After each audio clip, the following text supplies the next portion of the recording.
Hi everyone, welcome to this Charleston virtual session, a fresh look at open access book publishing post-pandemic in an SDG focused world. Welcome to this esteemed panel. We're going to talk about this virtual session. Just for context, I'm Adrian Stanley, the moderator and organizer of this session.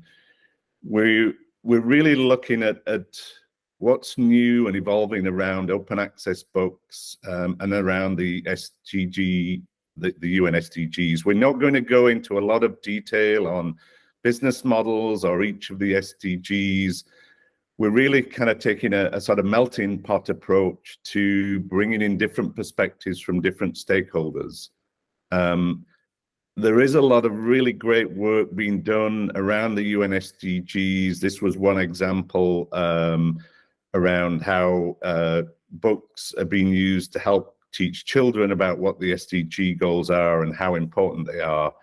And we should hear some great examples from some of our speakers. This is just to sort of frame the session that we have speakers from a publisher background, an institutional background, a university press, and then we've got some data, metrics, and innovative ways to look at what's happening with UN SDGs and open access books. So we hope to show you some new things you haven't heard of before, but please do also be part of the discussion, the dialogue. We'd love to hear questions and thoughts. You know, what's the role of open access books playing in education and curriculum? What is some of the underlying data telling us about what's happening? And what are, you know, editors and publishers and institutions seeing right on the ground level as they're working together with authors? So I'm very pleased to just give a very high-level introduction to our four speakers here. You can see their full bios in the meeting app. But Victoria is our first speaker up, who's head of editorial development at InTech Open. She's 13 years of experience within publishing and is really working together to push forward what InTech Open are doing with the UN SDG Publisher Compact. And I think we're going to see some interesting things from Victoria. Next, we have, as a speaker, I'm quickly introducing them all together, but Marcus Putnings, who's head of Open Access Department at the University Library of FAU Erlangen-Nuremberg. Marcus is a very big open science advocate and ambassador. He's been doing some great work in Germany, and I've come to know Marcus through the OA Switchboard and Client Advisory Board there. Then we're going to have Joe Karaganis, who's the director of the Open Syllabus Project, which is a not-for-profit, basically pulling together syllabus and information on higher education, teaching how books with a top-down view are used across curriculum throughout the world. Joe's also been part of the American Assembly at Columbia University that fosters public conversation, led to more equitable and democratic outputs.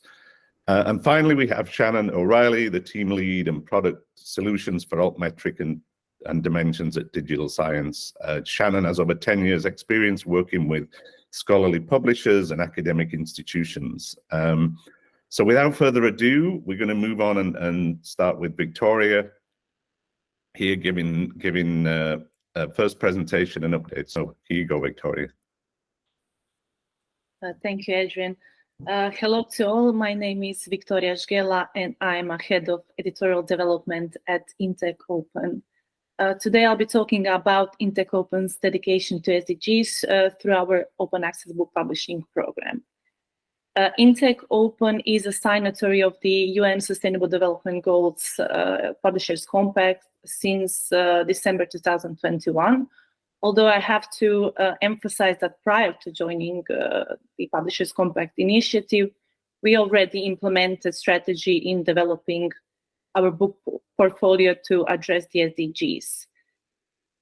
Our commitment to sustainable development goals through publishing open access books, open science journal, and hosting webinars is to help inform, develop, and inspire action towards sustainable practices and achieving the SDGs in our network of authors, editors, readers, and other participants in the scholarly communication system.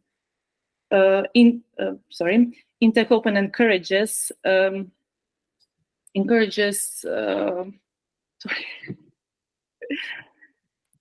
you switch slide. Sorry. There you go. Sorry. Intec Open encourages research in the area of sustainability and supports all 17 SDGs and specifically contributes to SDG 4, that is quality education. Now, one may ask, how is this translated to our publishing program? Well, in 2001, we have dedicated 2 book series to SDGs. In July 2022, Intec Open has launched a new open access book series titled Sustainable Development.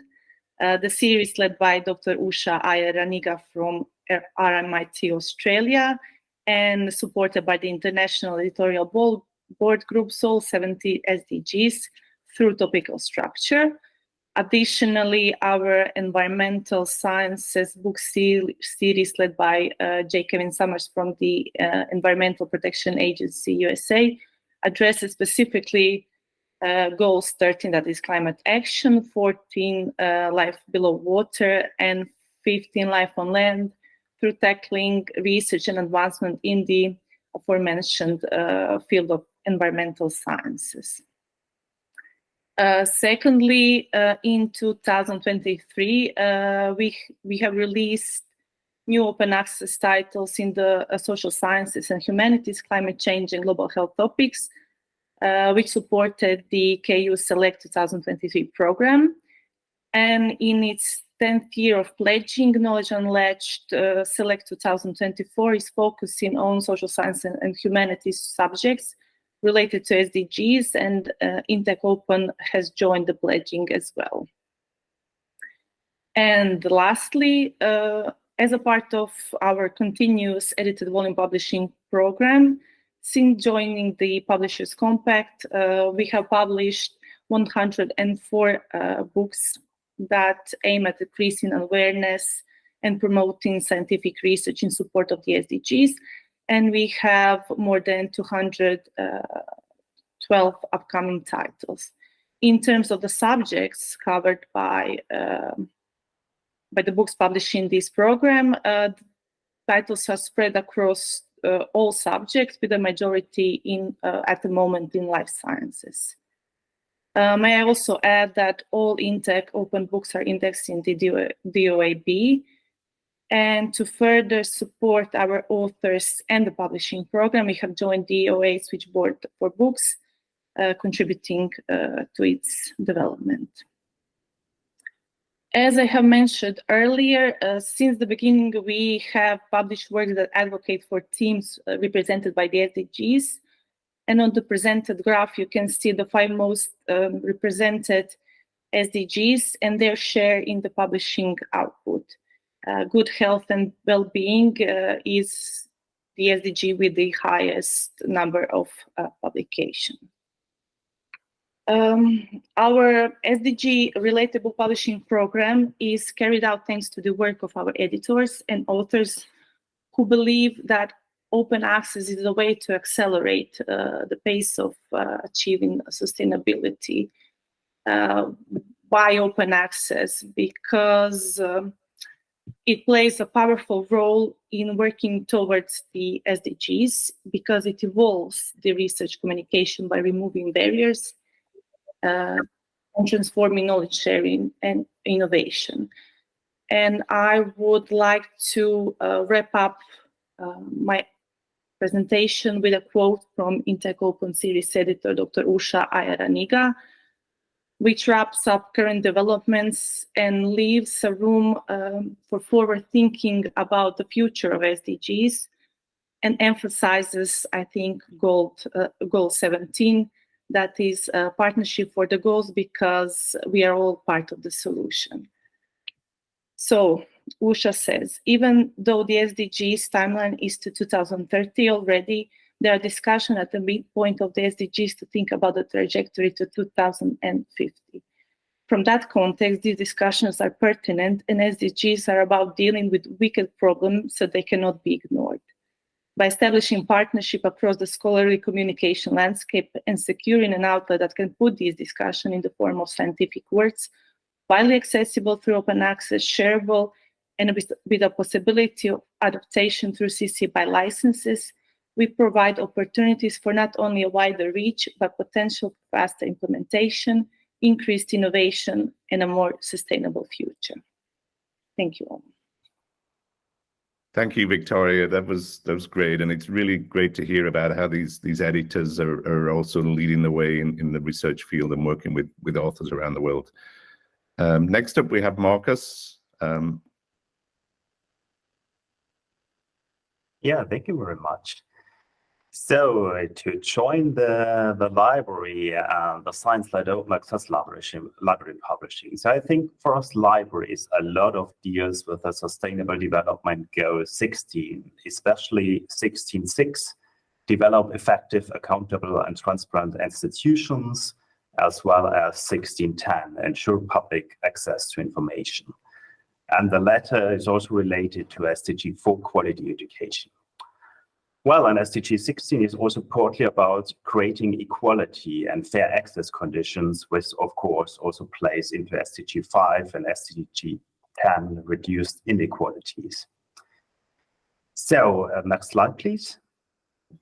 What does this mean in the context of libraries buying open access book or publishing open access book as library publishers? So I've made a slide here with some, as I think, very smart statements, for example, from the last IFLA conference here on the right-hand side, and from a German conference about science-driven open access publishing at the end of September. And in addition, there are also, of course, influencers that are generally aimed at openness, such as the Open Library Badge project here at the bottom. I don't want to read this all out because I think the audience will get the slides, but I'll try to summarize it in four key aspects that came into my mind, and I'll try to summarize it in the next slide. So Adrian, the next slide, please. The first one is, in my opinion, it's not just about open access. So the goal of free and public open access to information can only be achieved with open science, and open access is not enough here. I think that the journal world, for example, with its data availability statements and open data, and the supplementary materials such as open educational resources, is much further ahead here. And we need to get there with open access books too.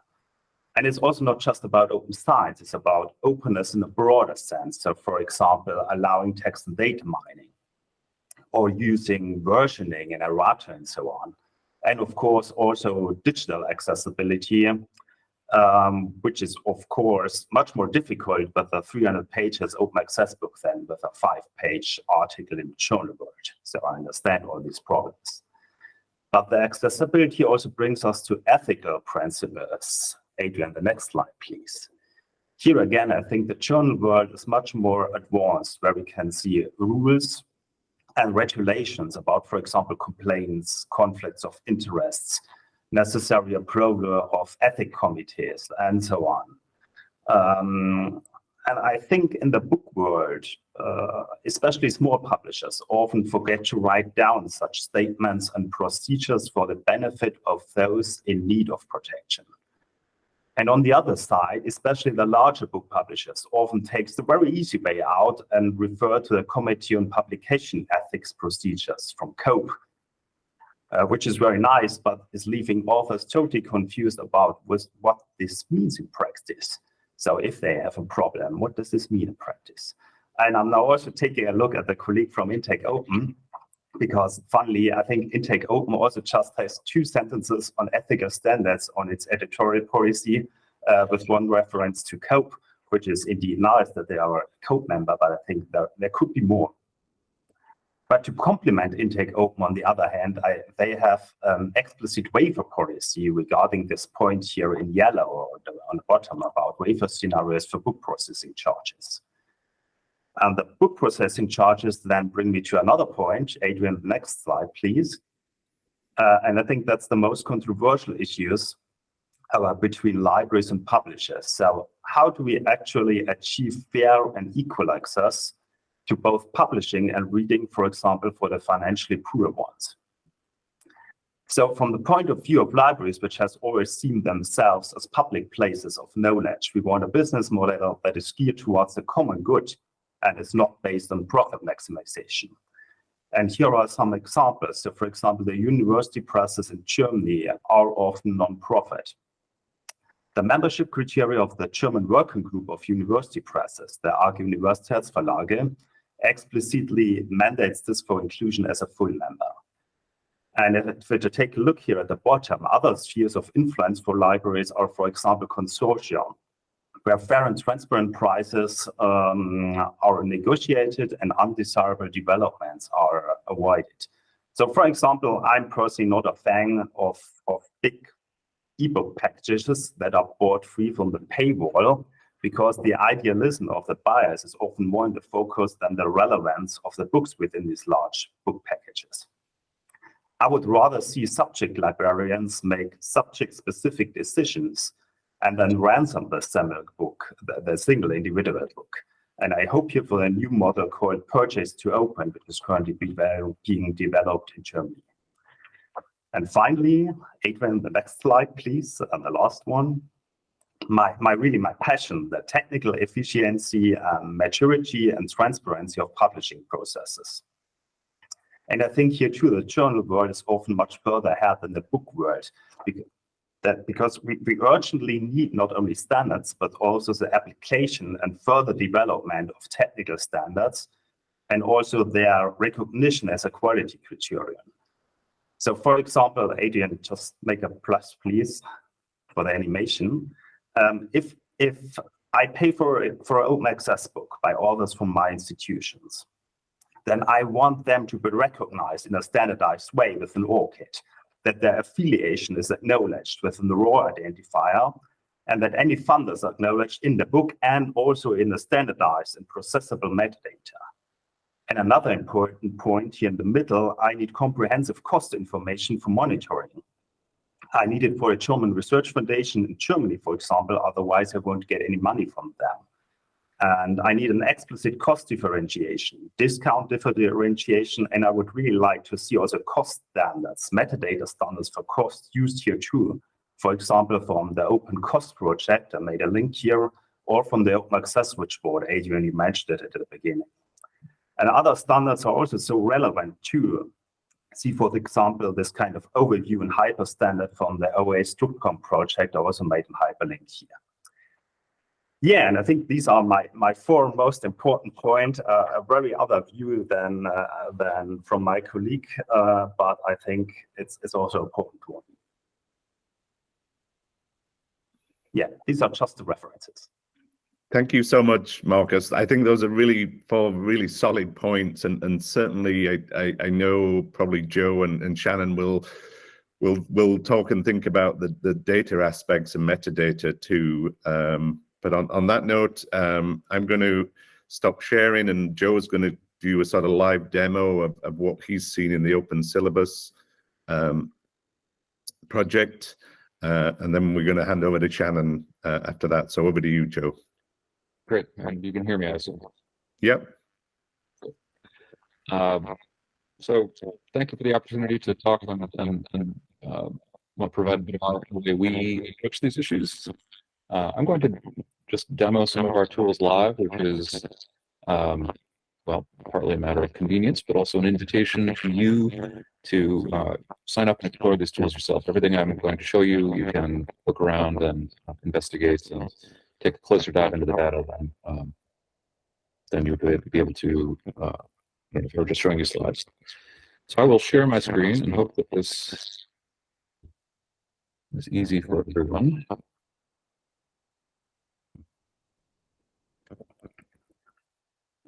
So let me just start by saying open syllabus really began with the insight that the side of the university system that conducts research had a very explicit trail for measuring impact and for understanding the relationship between sort of inputs and outputs.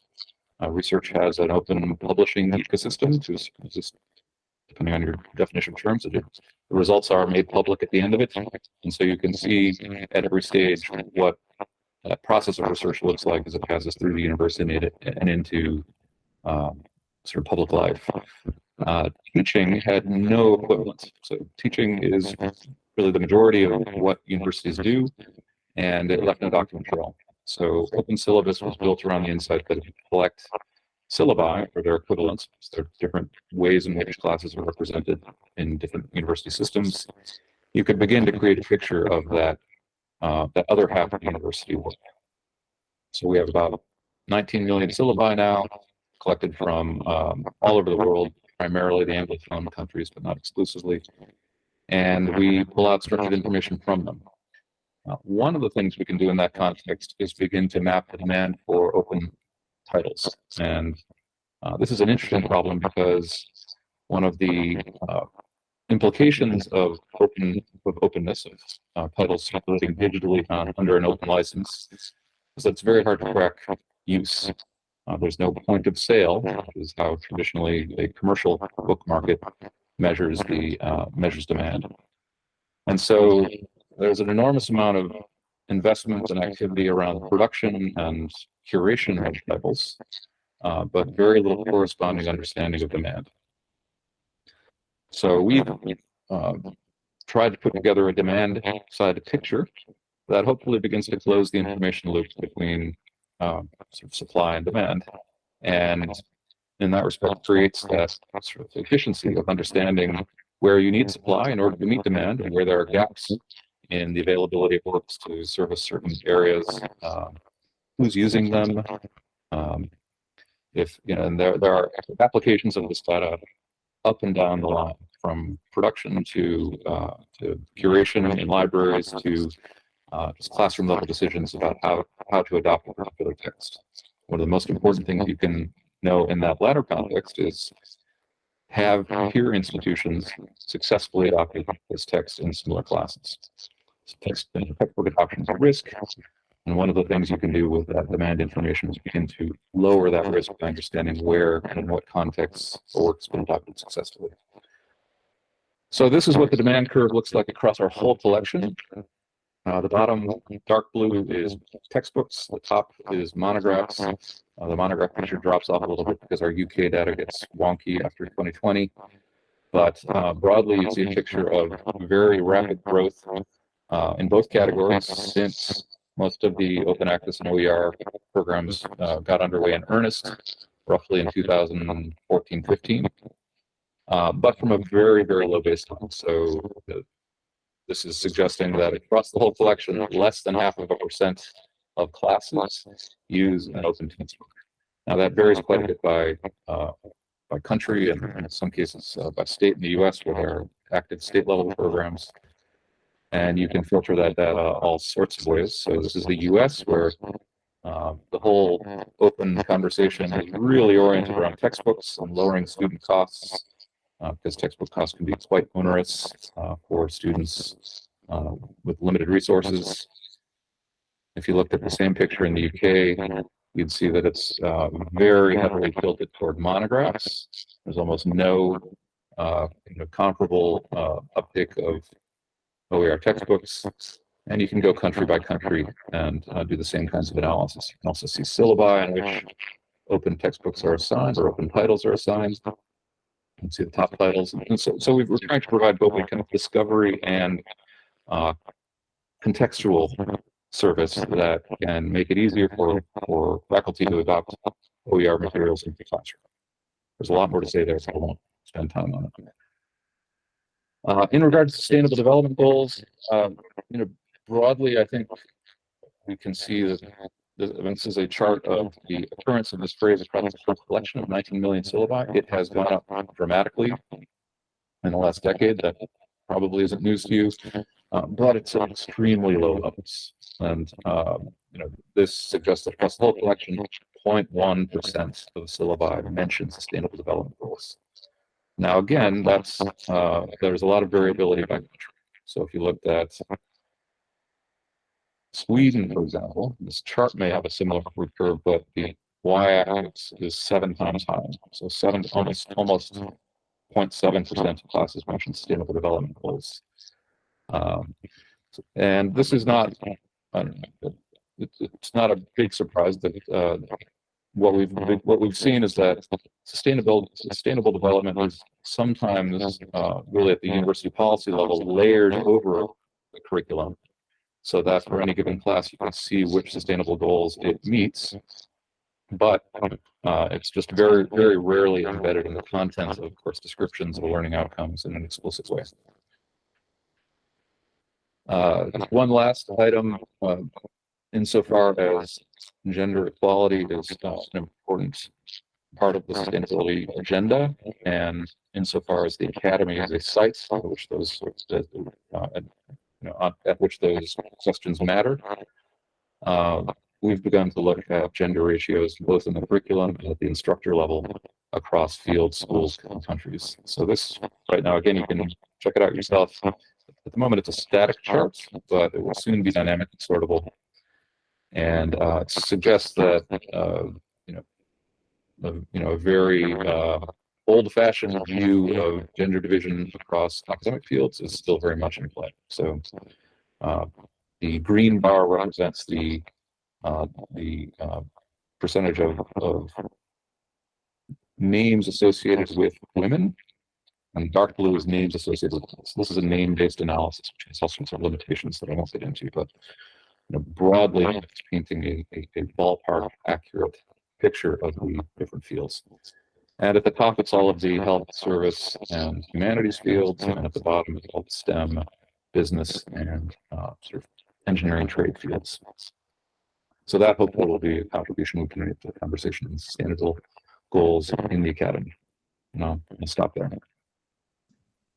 Thanks, Joe. If you want to stop sharing, that's really great. And Shannon, over to you and the last presentation, and then we'll do a few sort of final summing up thoughts together. All right, thank you. So I'm going to be, like Joe, going more into the metric side, but zooming out and looking at the overall trends we're seeing across book publishing as it relates to open access and closed, with also a special look at the Sustainable Development Goals. A brief introduction about the tools I'll be using today. So I am a product specialist, as Adrian introduced me, with digital science. Digital science is really focused on helping game-changing organizations rewire the world of scholarly research. And part of that digital science family is two data and analytics solutions, Dimensions and Altmetric. Dimensions being a linked research database, giving the ability to search across publications, patents, policies, clinical trials, and data sets and grants. So this will be where we'll start to look at some of those more traditional metrics, like citations, but then we'll also look at Altmetric, which is how research is being mentioned online, in the news, social media, policy, and patents. So looking beyond kind of traditional academic metrics and starting to consider what are the larger kind of socioeconomic and public engagement impact that books are having, especially as, again, it relates to sustainable development goals. So this is a kind of resummary of what I just said, but the different metrics that I'll be looking at, and I always like to kind of make this distinction that when we're talking about kind of traditional bibliometrics, which will be more presented on the Dimension side, we're looking at in particular today citations, but we kind of consider this academic attention, where with Altmetric, we're looking at broader attention, so mentions in news reports, references in policy, social media, even things like Wikipedia and reference managers. And this is particularly important for book publishing because traditional citations can take 2 to 5 years to really accumulate and give a true sense of kind of academic impact, or with Altmetrics is instantaneous. So as soon as a book is published, we'll see a tweet and or we'll see a post on X, and Altmetric will pick that up automatically. So we're already in the very first kind of couple of days are able to see the activity engagement happening around research.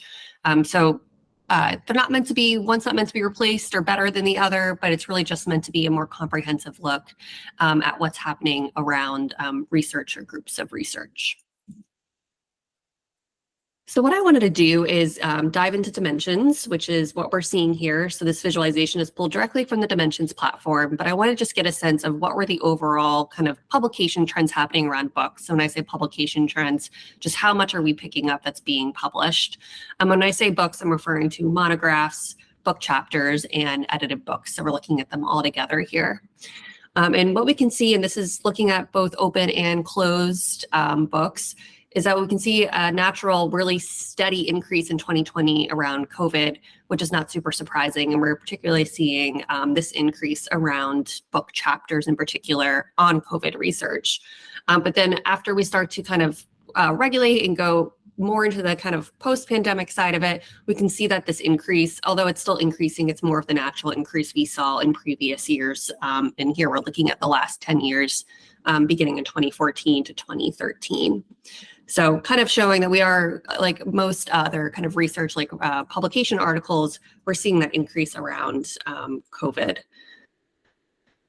What I wanted to also break down, though, is what this looked like in terms of open access. So the blue bar at the top is closed access, and then at the bottom is OA access, so looking at all OA types here in orange. And again, we're seeing that natural peak, but what is really showing here is that we're still seeing predominantly the research around books is still closed. And this is looking across every book output or research output. But what is nice is that we are still seeing kind of the steady increase of open access, but similar to kind of the overall publishing trends, this increase in open access literature really slowed down post-pandemic, but is still kind of going in its natural trajectory, which is going up, but not nearly as dramatic as what we saw during the pandemic. I wanted to break this down a bit into OA type. So zooming in on that orange line we just saw and looking at what are some of the trends around open access types. And we can see just a crazy kind of peak with hybrid, which again, not super surprising in this case, because, you know, these were hybrid publishers or existing publishers that were making some of their work open access and waiving those publication fees. And we see this with books as well. But just kind of a little interesting look in terms of how these types are progressing, but still even seeing post-pandemic that bronze and hybrid, at least according to Dimensions, is still kind of the front runner and increasing year over year. Before we zoom into our sustainable development goals, I thought it would be interesting to look at where is this research coming from across the board. And here we can see that, and we're separating out now closed and open publications. But on the left and right, we can see that there are similar fields of research that we're looking at. And these are classifications in the Dimensions platform again. And we can see that some of the similar players are in there, like information and computing sciences. We kind of get a little bit of a jockeying in the order of kind of the prolificness of these fields. But what I find really interesting is if we go over to the citation means, looking at the number of citations isn't super useful here, just given the natural volume of closed books. But we can see that when something is open, it is more likely to be cited. And we can see that here in the far right column. And it's quite dramatic when something is closed versus open. And I think that's really a true testament kind of to the academic impact or the potential academic impact, these open access. And we're referring to, when I say open access here, for open access books, especially for monographs, chapters, and edited books. But I wanted to also look at what this looked like for UN Sustainable Development Goals as well. And similar story here, we can see that there are similar categories going both ways, you know, focusing on the goals with good health and well-being being at the top. Naturally, this would happen too with a lot of the COVID research falling within this category. But we can also see some kind of interesting introductions to here as well that we may not see on the other side. But again, what I want to point out is the citation means. So again, how often a piece of research is to be cited And here we can again see that it's almost twofold, and sometimes case even 3 or 4-fold, the likelihood that something that is open is going to receive more citations than something that is closed. And this really just being a testament to the visibility and the discoverability of open research. And I wanted to see and just a different kind of look or over time of the progression of books within these different UN Sustainable Development Goals. And I'm pulling, although there are 17, I'm pulling to top the most prolific, which are these top 5 here. And we can see that unlike what we were seeing in overall book trends, that the UN Sustainable Development Goals is really continuing to increase, and we're not seeing a drop off from the pandemic. We saw a bit of a boost, not super dramatic, but that these are continuing to go up. And this is something that we could kind of discuss at length in terms of why this is happening. I would kind of argue that as we get closer to 2030, which is our goal date, that we're going to just see an increase in literature as people put more effort and time into really trying to achieve these goals. But again, we can see that good health and well-being is again at the front, but we're also seeing quality education start to really pick up, as well as affordable and clean energy, and then climate action, although tapering off, still a prominent UN Sustainable Development Goal. And this is, again, using classifications within the dimensions, so being able to pick out which books are either covering topic areas that fall within these buckets of UN Sustainable Development Goals. I also wanted to kind of switch over and look at what this looked like for altmetrics. So we've been really looking at citations and citation means, but the part of it that we haven't looked at yet is alternative metrics. And again, the benefit of looking at alternative metrics is we can start to see what that impact looks like just beyond academia, so academic citations. And here we can see that with closed and open, still looking at publication volumes, that's how we're sorted here, but we can see that when something is open, it is just more likely to be shared online. It's more likely to have attention. So in that right corner here, we're looking at publications, the percentage of publications with altmetric attention. And we can see that that's going to be, and this difference is even more dramatic when we're talking about alternative metrics. So this is not looking at altmetric score necessarily, but the percentage of publications with attention in each of these buckets. So kind of again, similar story to when something is more open, it's more likely to receive more attention, have more eyeballs on it, have a larger impact, not just within academia in the form of citations, but also the way it will be engaged with in the news, social media, policy, and patents, with more of that general public, looking beyond just the practitioners. I did want to jump into altmetric briefly, and it may be hard to see on this screen here, but I wanted to do a breakdown of the type of attention this research is seeing. And we're going back to just a really broad look at book publishing, and here defining it as books and book chapters, so using our altmetric document categorizations. And what I wanted to see here is just kind of what overall does attention look like for open versus closed books, and what does that look like over a 10-year period? So keeping in mind those natural spikes we're going to see in 2020, 2021 with the pandemic, but what that attention looks like over time. It is worth pointing out here as we look at those kind of over high level numbers in terms of attention source, which is those colorful boxes at the top, that the closed access, what we're picking up, so altmetric, unlike Dimensions, is not a discovery platform, but what it's really looking at is all research that has received some attention online. And we can see here that we are, picking up closed access. There's a lot more research happening, so those numbers are just naturally going to be higher. It's about 6 times more than just open access research that we're seeing. But I think what is noticeable here and kind of supports the table we saw on the last slide is that when something is open, it is just more likely to appear in policy. It's more likely to be cited in policy, more likely to be cited in patents. Those numbers are incredibly close to the closed access, especially when we're looking at the volume of research. And so we can see, closed access is 6 times more in terms of research, but we can see that, with news, it's at 87,000, where with closed access, 166. So, we're at that halfway point. So some really just interesting information that just kind of further encourages that the more research is open, the more it's discoverable, and the more we can start to see that in the actual data and metrics itself, just in terms of the sharing and citation practices, not only within academia, but across these other attention sources that are in kind of the mainstream as well. So with that, that was a very quick kind of a run through of some of the things we're seeing across dimensions and altmetric, but I'm going to turn it back over to Adrian. Yeah, thank you, Shannon. And, you know, I think one sort of highlight that shows to me is how data can certainly help support policy discussions and evolution. I think we've heard, you know, from Victoria at the beginning how, you know, editors are really sort of digging in and working together with the UN SDGs. And Marcus had his wish list of, you know, things that both publishers and the OA system and book system will do, and then from Joe and Shannon. So I'd just open for anybody, if anybody has any final comments, and then I think we'll close off, and we will then move into audience questions once this is shown live on the 28th of November.